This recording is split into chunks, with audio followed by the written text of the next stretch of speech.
बिस्मिल्लाहिर्रहमानिर्रहीम, अस्सलाम वालेकुम। अली सलमान जी टीवी के तमाम नाजरीन को जी स्पोर्ट्स में खुश आमदेद कहता है, जहाँ पीर से लेकर जुमेरात तक रोजाना रात 11:05 पर हम इस महफिल को सजाते हैं आपके लिए और बात करते हैं उस दिन खेले जाने वाले मैचेस के बारे में या उस दिन से जुड़ी स्पोर्ट्स की खबरों के बारे में। और आज पाकिस्तान स्पोर्ट्स के हवाले से एक ऐसा दिन है कि जहाँ बहुत सारी खबरें जो हैं वो जेर गर्दिश हैं और बहुत सारी खबरों के हवाले से आज हम आपको अपडेट भी करेंगे। हैदर अली का मामला इस वक्त सर फहरिस्त है कि जहाँ पे मैनचेस्टर में जो है उनके ऊपर इल्ज़ामात लगाए गए हैं और उनकी अब जमानत हो चुकी है, लेकिन उसके बावजूद जो है वो उनके सितारे गर्दिश में हैं और यकीनी तौर पे हैदर अली की वजह से जो है वो पाकिस्तान का नाम भी इस वक्त पूरी दुनिया के जो मीडिया में वो लिया जा रहा है। इसके साथ साथ हॉकी के हवाले से भी कुछ खबरें प्रोग्राम में शामिल करेंगे, लेकिन सबसे पहले प्रोग्राम का फॉर्मेट आज की top stories.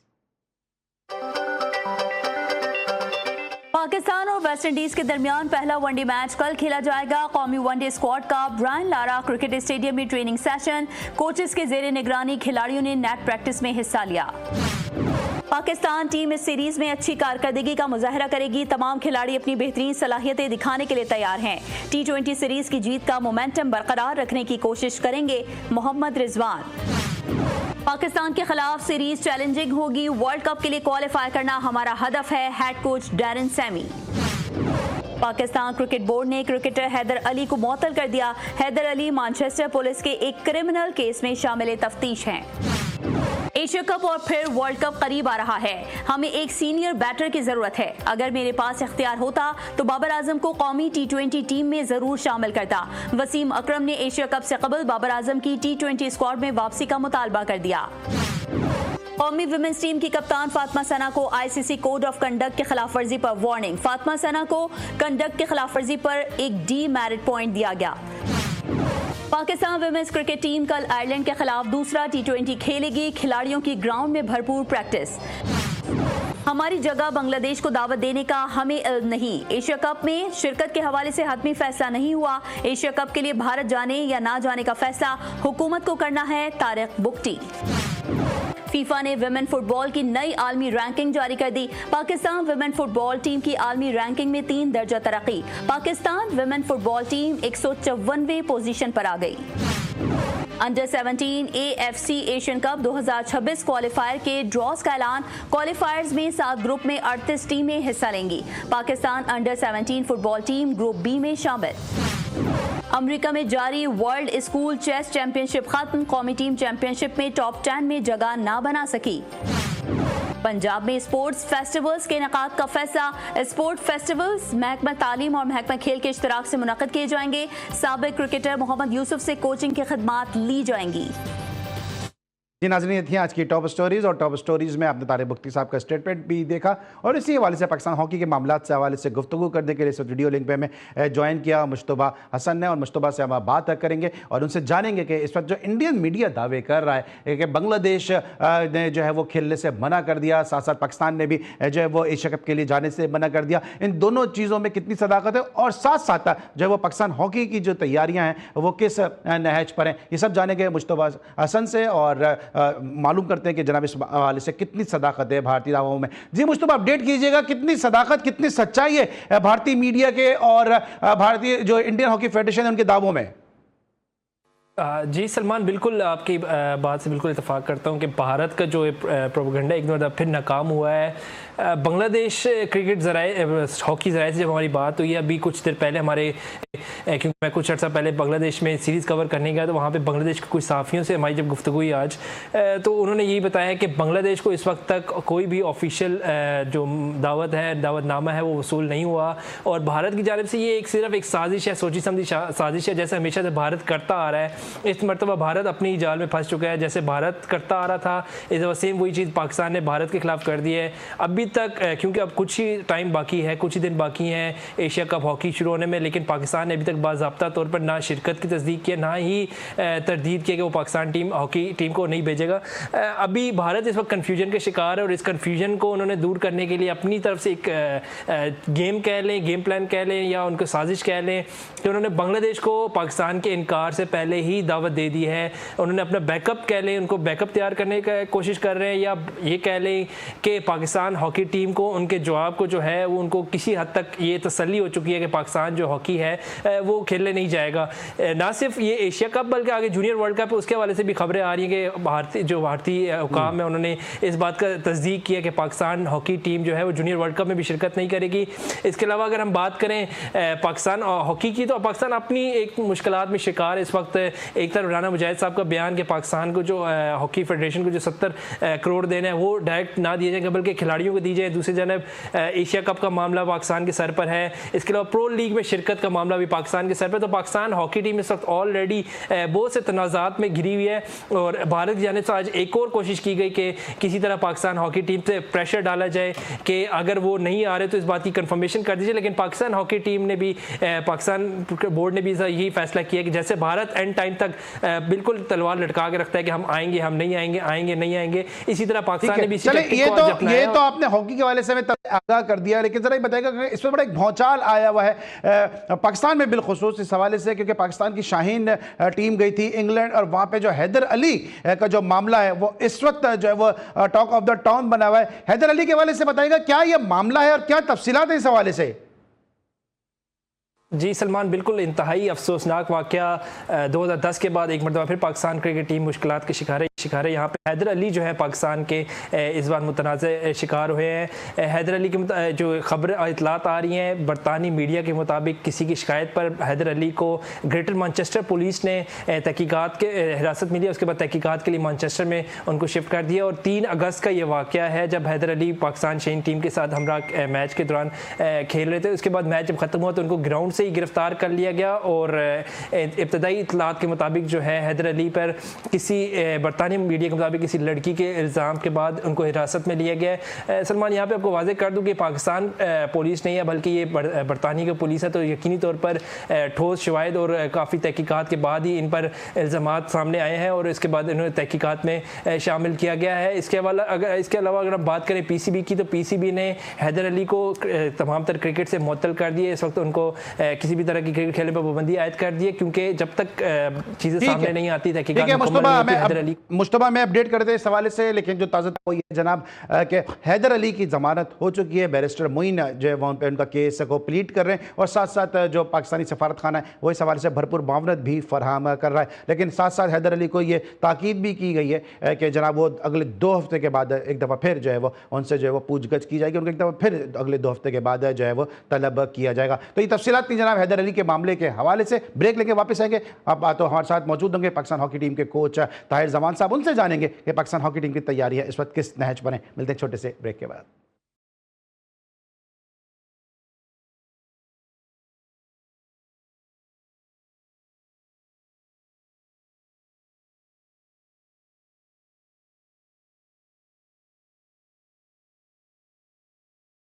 Welcome back after the break. और ब्रेक पर जाने से पहले मुश्तबा हमें अपडेट कर रहे थे पाकिस्तान हॉकी और हैदर अली के मामला तक के हवाले से। और इस वक्त मुझे पाकिस्तान हॉकी के एक बहुत बड़े नाम ने ज्वाइन किया है और जिनका नाम न सिर्फ पाकिस्तान में बतौर प्लेयर बल्कि बतौर कोच भी जो है वो पाकिस्तान से बाहर भी बहुत ही इज्जत और तकरीम के साथ लिया जाता है और इनको बहुत ही हाई प्रोफाइल कोच के तौर पर पूरी दुनिया में जाना जाता है। और क्यों ना हो, क्योंकि इनकी कोचिंग में पाकिस्तान हॉकी जो है जिस तरह से खेल रही है, जिस तरह पाकिस्तान हॉकी में बेहतरी नजर आ रही है, वो यकीनी तौर पर सबके सामने ही है। ताहिर जमान साहब इस वक्त हमारे साथ मौजूद हैं, हॉकी स्टार और पाकिस्तान के कोच जिनको हम शो में खुशामदीद कहते हैं। अस्सलाम वालेकुम ताहिर जमान साहब। वालेकुम सलाम अली भाई। Sir thank you so much for your time. ये बताइए कि इस वक्त कैसी तैयारियां चल रही हैं, क्योंकि इस वक्त सीजन तो ऑफ है लेकिन बहरहाल मुझे उम्मीद है कि इस वक्त आपकी जो कोचिंग है वो जारी होगी और प्लेयर्स को आप सिखा रहे होंगे। हमने वर्क फ्रॉम होम का फॉर्मूला था, ग्रुप के थ्रू हमने प्रोग्राम दिया हुआ था लड़कों को। फिर ये एक डोमेस्टिक टूर्नामेंट रिसेंटली लाहौर में हुआ, बड़ा जबरदस्त टूर्नामेंट हुआ, राना ज़हीर मेमोरियल का 2nd एडिशन था, जिसमें सारे हमारे जो पाकिस्तान के सीनियर और जूनियर लेवल के प्लेयर्स हैं उन्होंने अपनी अपनी क्लब्स और डिपार्टमेंट से पार्टिसिपेट किया है।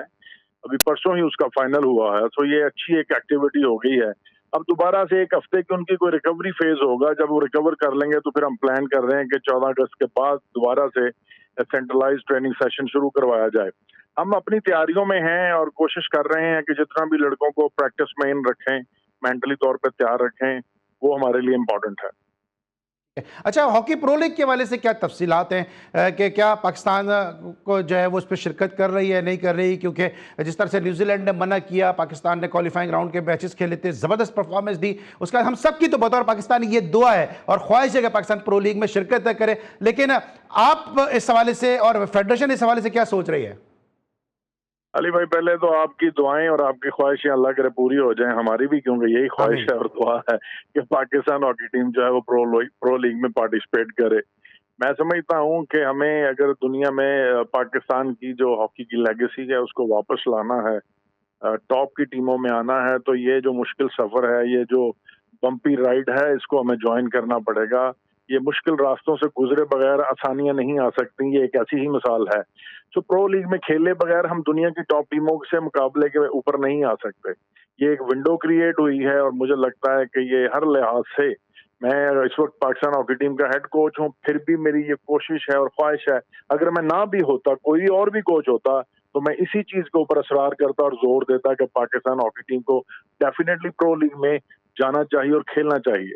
और मुझे उम्मीद है गवर्नमेंट इसके ऊपर जो है, हमारा जो पॉइंट ऑफ व्यू है उसको कंसिडर कर रही है और हम अच्छे की उम्मीद कर रहे हैं कि जल्दी पाकिस्तान हॉकी टीम को, पाकिस्तान हॉकी लवर्स को ये खुशखबरी कब तक ये टाइम है इसमें डेडलाइन कब तक की, कब तक उनको जो है वो कंफर्मेशन दे सकते हैं?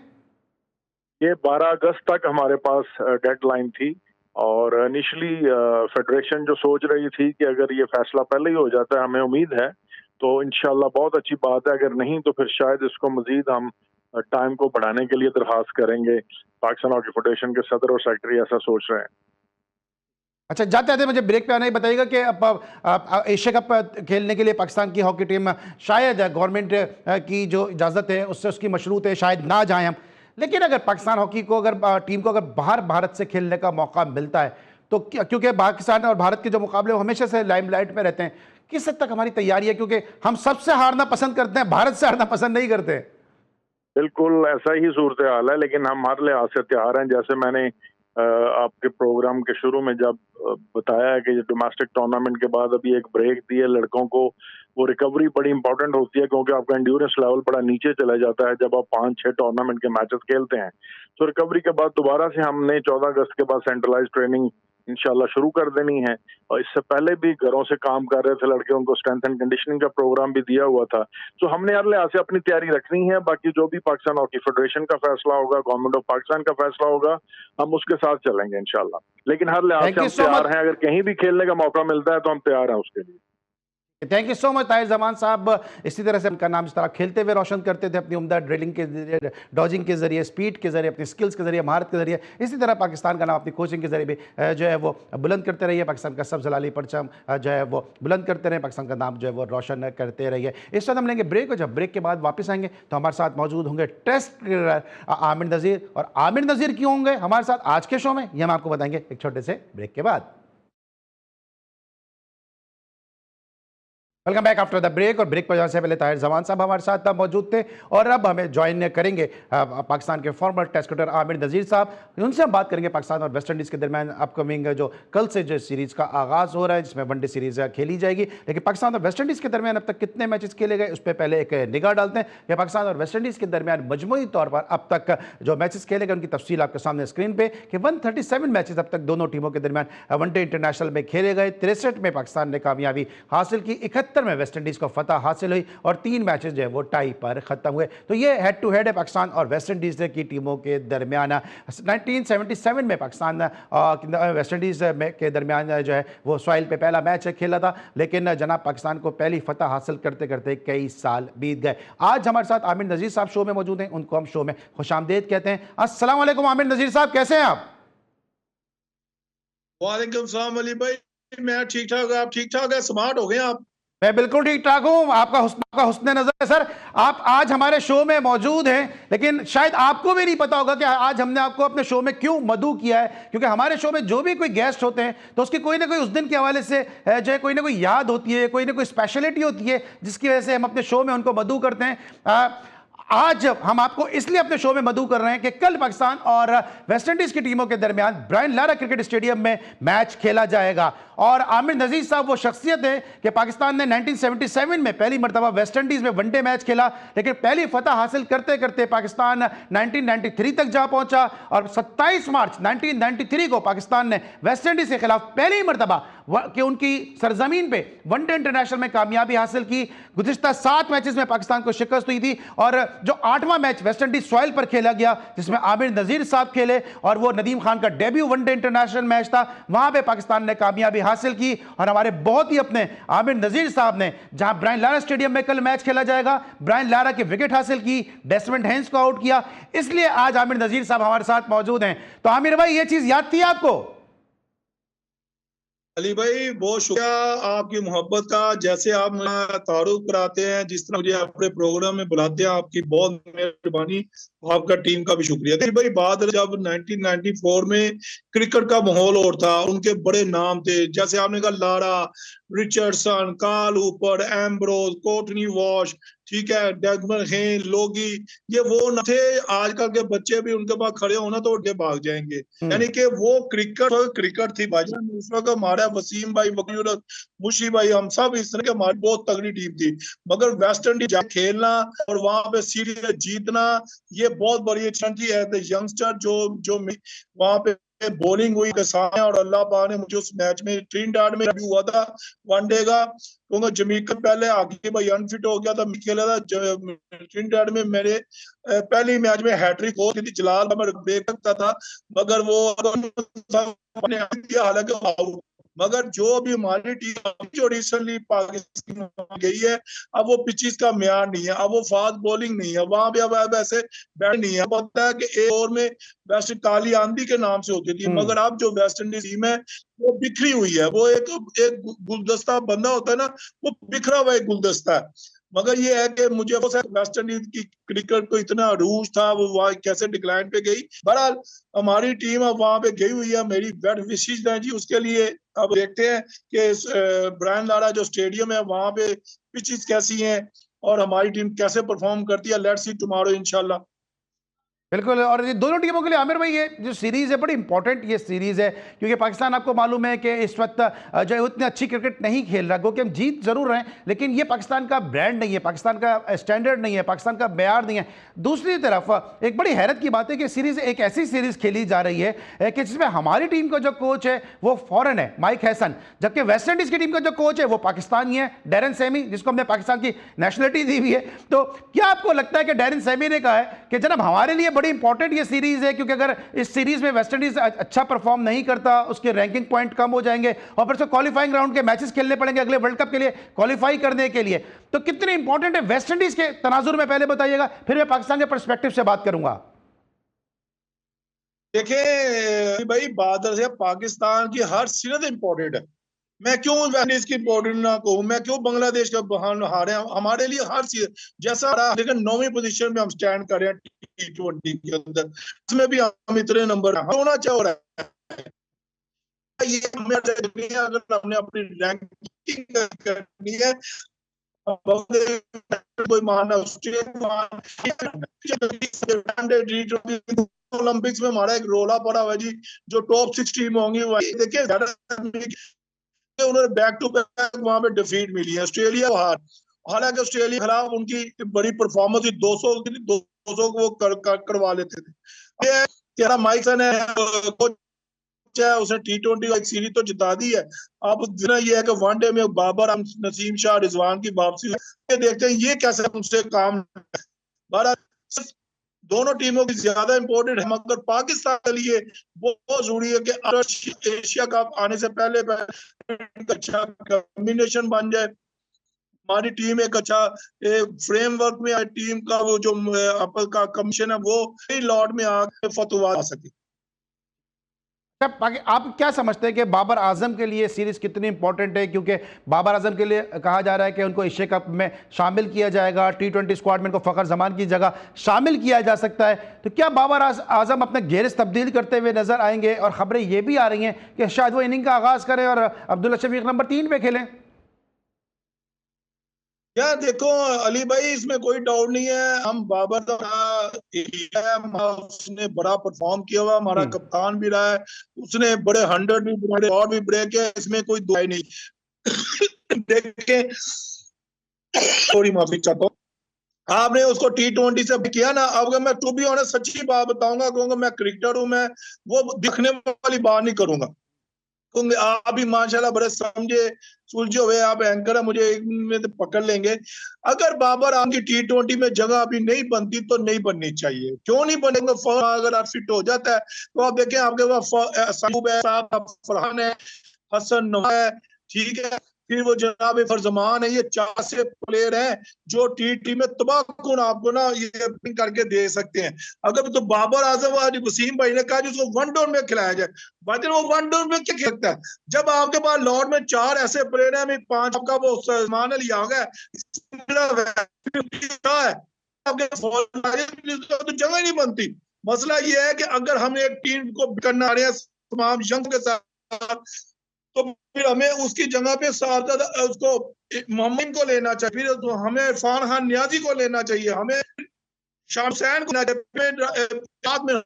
चाहिए, फिर जहांदार को लेना चाहिए। कल मैं शो में बात करता आमिर भाई, कल भी मैं बात कर रहा हूं, बल्कि मैं अपनी प्रोडक्शन टीम से मैं भी कहूंगा कि आमिर भाई की आवाज में थोड़ी डिस्टॉर्शन है। अगर आप इनको टेलीफोन लाइन पे ले लें, अगर टेलीफोन लाइन पे लें तो शायद ज्यादा इनकी जो है वो हमें ज्यादा बेहतर तरीके से डिलीवर हो सकेगा, क्योंकि बहुत ज्यादा शायद इनके इंटरनेट का इशू है। क्योंकि आमिर नजीर साहब जो बात कह रहे हैं कि अगर बाबर आजम की टीम में जगह नहीं बनती है तो जबरदस्ती बनाने की कोशिश नहीं करनी चाहिए, और उन्होंने भी कुछ नाम लिए हैं, और कल भी मैंने कुछ नाम लिए थे कि जनाब ख्वाजा नाफे जैसा प्लेयर मौजूद है आपके पास जो T20 का ब्रांड बन सकता है, मां सदाकत जैसा प्लेयर मौजूद है जो T20 का ब्रांड बन सकता है। इसके अलावा जिस तरह भी आमिर नजीर साहब ने कहा कि और भी कई ऐसे प्लेयर हैं, शाहजेब खान है जो अंडर 19 की प्रोडक्ट है, इसके अलावा आपके हुरैरा जैसा प्लेयर है जो टॉप ऑर्डर में खेल सकता है, और भी बहुत सारे ऐसे प्लेयर हैं, फसी हैं जो केआरएल से खेलते रहे, 2 साल पहले उनको बेस्ट एमर्जिंग प्लेयर का अवार्ड मिला था। तो और भी कई ऐसे प्लेयर हैं कि जो T20 में इस गैप को फिल कर सकते हैं। तो अगर बाबर आजम की जगह नहीं बनती है तो जबरदस्ती फिर उनको जगह बनाने की कोशिश नहीं करनी चाहिए, और यही आमिर नजीर साहब भी बात कर रहे हैं। आमिर नजीर साहब यकीनी तौर पर इनकी आवाज में थोड़ी सी जो है वो डिस्टॉर्शन आई है, क्योंकि शायद इंटरनेट का इनका इशू है, और मेरी जो टीम है वो कोशिश कर रही है कि हम इनको टेलीफोन लाइन पे ले सकें, और ताकि इनका मौक़िफ़ जो है वो सही मायनों में सामने आ सके। ब्रेक लेते हैं, वापस आते हैं, जरा आमिर भाई से मजीद गुफ्तगू करेंगे, मिलते हैं छोटे से ब्रेक के बाद।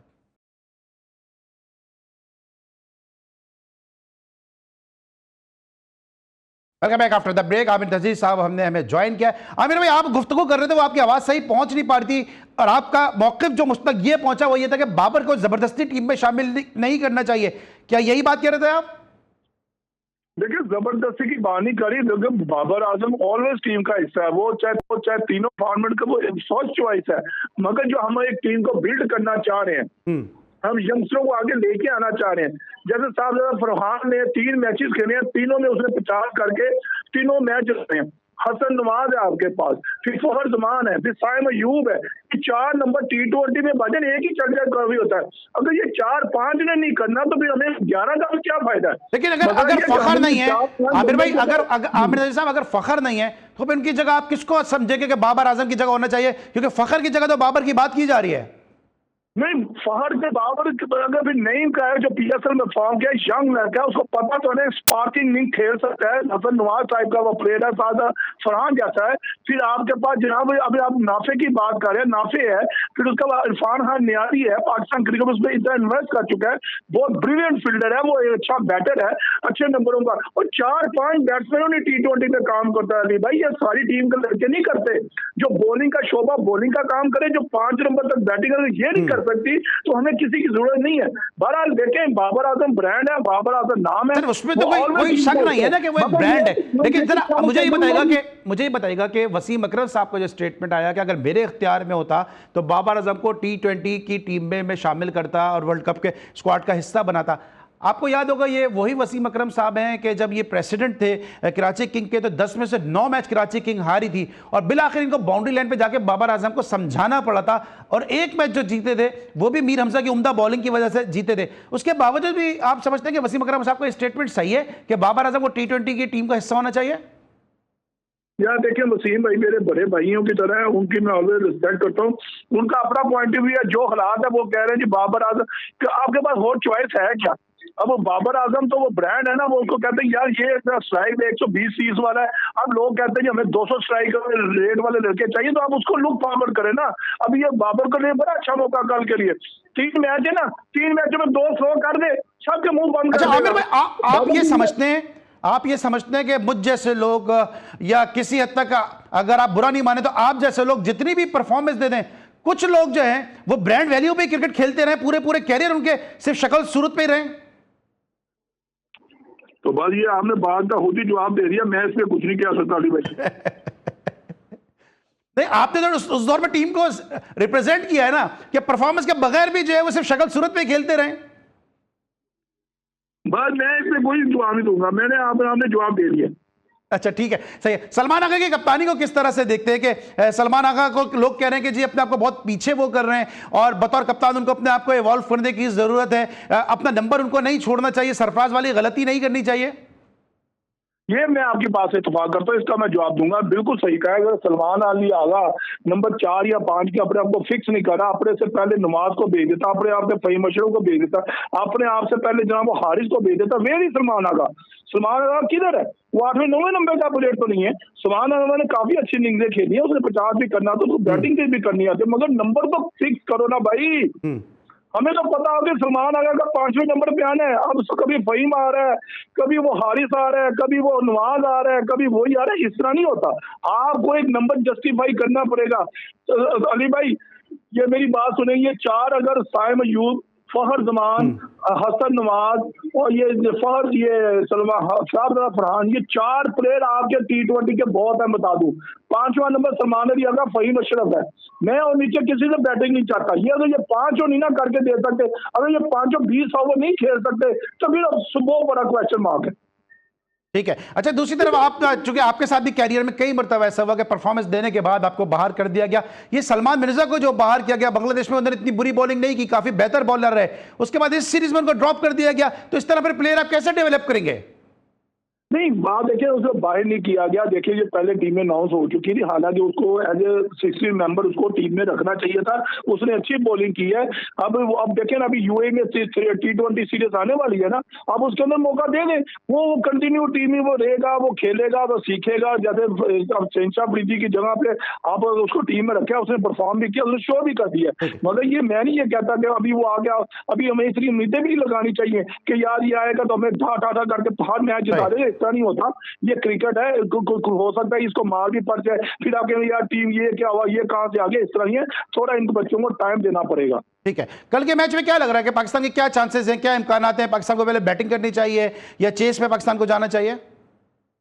अली भाई मैच जीतना है हमें। हमारी अगर बारी आती है, जैसी हमारी बैटिंग लाइनअप है, हमें 300 अबव रन करने पड़ेंगे। अगर हमारी बॉलिंग है, नसीम शाह, हसन, जो हमारा शहनशाह अफरीदी का कमबैक हुआ T20 वनडे में, तो इनको भी परफॉर्म करना पड़ेगा। टीम वेस्ट इंडीज की वो टीम ही है जो मैंने आपको बताई है। अब वो इनकी बिखरी हुई टीम है, यंगस्टर लड़के। अब यार हम इन टीमों को नहीं गिराएंगे, हम इनको व्हाइट वॉश नहीं करेंगे, फिर हम किसको करेंगे? बड़ा बेहतरीन मौका पाकिस्तान। उल्टा डेरेन सैमी कह रहे हैं पाकिस्तान जैसी टीम को हरा के अपनी रैंकिंग हम बेहतर करेंगे, वो तो हमें खातिर में नहीं ला रहे हैं, हम उनकी क्या बात करें सर? नहीं, हमारी टीम बहुत बेहतर है उनसे जी। मैं वो ठीक है, हर एक कोच का यही माइंड होता है ना कि मैं जीतूं, वो कर सकता है वो। अच्छा सर, मेरे पास आमिर भाई 10 सेकंड है, ये बताइए हैदर अली वाला जो ये मामला हुआ है, आप उस टूर पे थे जब ग्रेनेडा वाला वाकया हुआ, इससे टीम के माहौल पे कैसा असर पड़ता है और प्लेयर की रिस्पेक्ट में कितनी कमी आती है? ये सब कुछ जो हैदर अली ने अगर किया है, तो क्या आपको लगता है कि ये सब कैसा टीम पे इसका इंपैक्ट आया होगा? अली भाई देखें, ये भी पाकिस्तान क्रिकेट बोर्ड की स्टेटमेंट भी आई हुई है। अभी मैं इसलिए कोई कमेंट्स नहीं करूंगा जब तक मुझे किसी चीज का रियलिटी ना पता चल जाए, कुछ चीज आगे नहीं निकलेगी, मैं उससे बात नहीं कर सकता। सॉरी, बुरा मत मानिए, नो कमेंट सर, इसके ऊपर मैं कोई बात नहीं कर सकता। ठीक है, चलें, आपकी राय और आपकी राय का मैं एहतराम करते हैं। Thank you so much. Test cricketer Aamir Nazir sahab हमारे साथ मौजूद थे और हमने आपको बताया कि हमने आमिर नजीर साहब को आज का शो किया क्योंकि ब्रायन लारा को उन्होंने आउट किया था और पाकिस्तान की फतह में बड़ा इंपॉर्टेंट रोल प्ले किया था। और कल ब्रायन लारा स्टेडियम में पाकिस्तान वेस्ट इंडीज के खिलाफ पहले वनडे में नबर्द आजमा हो रहा रहा है। हम जिस तरह आपको बताते हैं कि बार बार कि हम क्रिकेट के अलावा दीगर खेलों को भी अपने शो का हिस्सा बनाते हैं, और जनाब जब तालीम की बात करते हैं और स्कूल्स की बात करते हैं तो स्कूल्स में जो बेहतरीन स्कूल वो होते हैं कि जो जहनी नशोनुमा के साथ जिस्मानी नशोनुमा पे भरपूर तवज्जो देते हैं। और जो महकमा तालीम है पंजाब का, उसने स्कूल्स के साथ मिलकर एक स्पोर्ट्स फेस्टिवल का इनेकाद किया, जहाँ पे मोहम्मद यूसुफ भी बच्चों की हौसला अफजाई के लिए मौजूद थे। इस हवाले से इमरान लतीफ़ की रिपोर्ट है, आइए देखते हैं।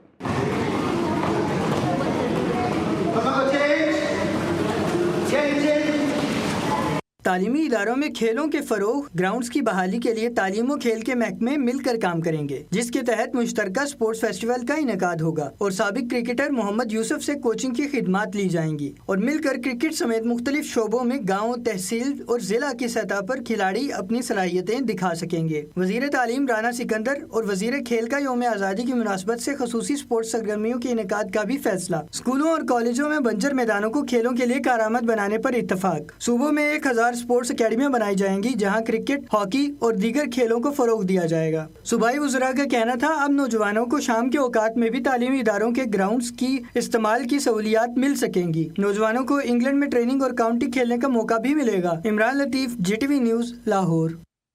लतीफ़ की रिपोर्ट आपने देखी कि स्पोर्ट फेस्टिवल जो है वो महकमा तालीम और स्कूल्स के इश्तराक के साथ बड़ी ज़बरदस्त तरीके से इस वक्त ऑर्गेनाइज किया जा रहा है, और हमें उम्मीद है इससे कि नया टैलेंट है जो है वो पाकिस्तान को दस्तयाब होगा। इस हफ्ते का हमारा ये आखिरी शो था, आज के लिए बस इतना ही। इंशाल्लाह नेक्स्ट वीक फिर आपसे मुलाकात होगी। अली सलमान को पूरी प्रोडक्शन टीम के साथ इजाज़त दीजिए, अपना बहुत ख्याल रखिए, अल्लाह हाफ़िज़।